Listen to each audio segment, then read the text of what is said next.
All right there, Latin 1. Here we are, chapter 22. Let's go over the glossary on page 185. This chapter is going to teach you a little bit about adjectives, and then it's going to review a bunch of stuff you already know. So hang with me. So let's see. The first line that you see is Auxilio, and I don't know why they're telling you that Auxilio means with the help. You can figure that out because it's ablative of means. But there it is. Ridario, however, means to the coachman. And maybe that's what we're seeing here, is that ridario and auxilio end the same, but one is ablative and one is dative. So this is the dative of an indirect object. Now the next one, se parare. Cross out, get ready, just write in to prepare oneself. Okay? So yeah, se parare is to prepare oneself. The next word that you see there is imemor, imemoris. This is an adjective, and this adjective means forgetful. You can see it's kind of got the word memory in it, so imemor, right? Now, you are forgetful of something, so it always takes the genitive. Nocturnus aum, there's an adjective that means nightly or happening during the night. I will take either one, or nighttime even. Cornelii, this is dative, not genitive, okay? So to Cornelia. Mandatum mandati. Mandatum mandati is the word for order. Cross out instruction. Is where we get the word mandate from, actually. Bene. Bene means well. It's adverbial. Habenai habenarum. So a habena is a rein. But since reins are one long leather strap that you hold on to both sides of, the reins, without a G in them, by the way, the habenai are things that you hold, and it's habeo habere, right? So things you hold. So these are the leather straps that you hold. These are called the reins. So they almost, it's like the word pants. It almost always exists in the plural. Uxori means to his wife. It's dative. They're really pushing that button. They don't think you learned it 8 chapters ago. Cum. Now here, interestingly enough, cum can mean when. So if you don't see cum followed by an ablative, you know that it means when. Okay. Ingens ingentis. This is another adjective. This means huge. Okay. Then we've got a bunch of verbs that we've already seen, but I'll go over them with you. Admoeo, admoere, admoi, admotum. So this is just moeo, moere with ad in front of it. So it means to move towards something.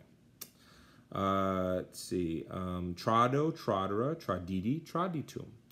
Technically, this is do dare with trans in front of it, but you shorten both parts and it ends up being a third. So trado, tradera, tradidi, traditum. This is where you get trade from. Discedo, discedera, discesi, discesurum. Now this is technically cado, cadera. And it says discado, discedo, right? Which means your feet are falling away. In other words, you are departing. So cross out to go away and just write in to depart. Ascendo, ascendera, ascendi, ascensum. Just to climb in, to climb up. Sto, stare, stati, staturum. This is to stand. This is where we get the word statue, stature, statute, status, static, stuff like that. Cado, cadera, kekiri, casurum. Notice this one is not transitive because it's got the urum ending, right? This is where we get cadence from, and a whole bunch of other words that have to do with falling. Sumo, sumra, sumsi, sumptum. And it took me until like maybe 4 years ago before I realized the word assume is what you get from this, things you take up. Or consume is things you take in. So sumo, sumra, sumsi, sumptum, I used to be like, oh, sumo wrestlers try to take each other up. But it's so much easier just to have the word. Turn the page. Elude. Elude is the neuter of ile, illa, elude. Atque is another word that means and. Sepulcrum, sepulchri. This is a neuter word. This means tomb. A tomb is a large building that you keep people's remains in. I think the word sepulcher comes from this. Intra can mean inside. It can mean within.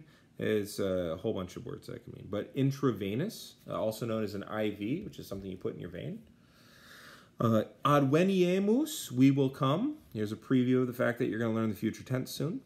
Patruus, patrui, this means uncle.